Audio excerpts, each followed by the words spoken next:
জন্ম নিয়েছেন এই তাওহীদের শেকর ইব্রাহিম আলাইহিস সালাম। আল্লাহ পাকের কি মানে আল্লাহ পাক কি না করতে পারেন।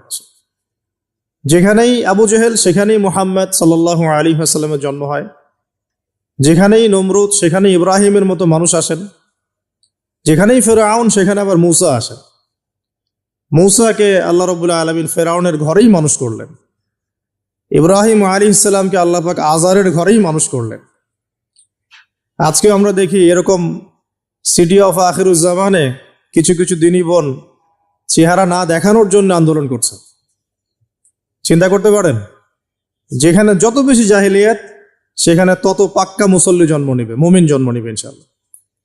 যেখানে যত বেশি জাহেলিয়াত সেখানে তত শক্তিশালী মুমিনদের জন্ম হবে ইনশাআল্লাহ।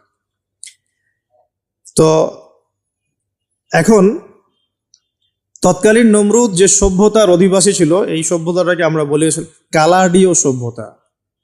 এটাকে কালাদীয় সভ্যতা বলা হয়। এটা মূলত জাদুর জন্য একটু বিখ্যাত ছিল, যেটা রেফারেন্স আমি দিলাম সুলাইমান আলাইহিস সালামের যুগ থেকে। এখানে আজারের ঘরে জন্ম নিয়েছেন আমাদের নবীগণের পিতা, মুসলিম জাতির পিতা ইব্রাহিম আলাইহিস সালাম। সুবহানাল্লাহ। বলা বাহুল্য যে নমরুদ কিন্তু 400 বছর বেঁচে ছিল, এবং 400 বছর হায়াত পাওয়ার পরে সে মনে করছিল যে সে কখনো মারা যাবে না। এরপরেই সে নিজেকে খোদা দাবি করা শুরু করেছে। আর এই বাচ্চা ছেলেটা বড় হতে লাগলো। যারা সমাজকে পরিবর্তন করে তারা কিন্তু সমাজের স্রোতে গা ভাসায় না। নবী সাল্লাল্লাহু আলাইহি ওয়াসাল্লামের জন্মটা একটু মিলাই এটার সাথে। আমাদের নবীও ঠিক এরকমই একটা সমাজে জন্ম নিয়েছেন। ইব্রাহিম আলাইহিস সালাম যেমন জন্ম নিয়েছেন শিরকে ভরা সমাজে, চতুর্দিকে মূর্তি পূজা হচ্ছে, ইভেন তার বাসায় তার বাবা হচ্ছে মূর্তি পূজারীদের সর্দার, তার ঘরে তিনি জন্ম নিয়েছেন।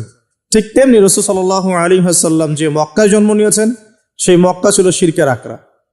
সেখানে লাত, উজ্জা, হুবল, মানাতের পূজা হতো, সুদ ছিল।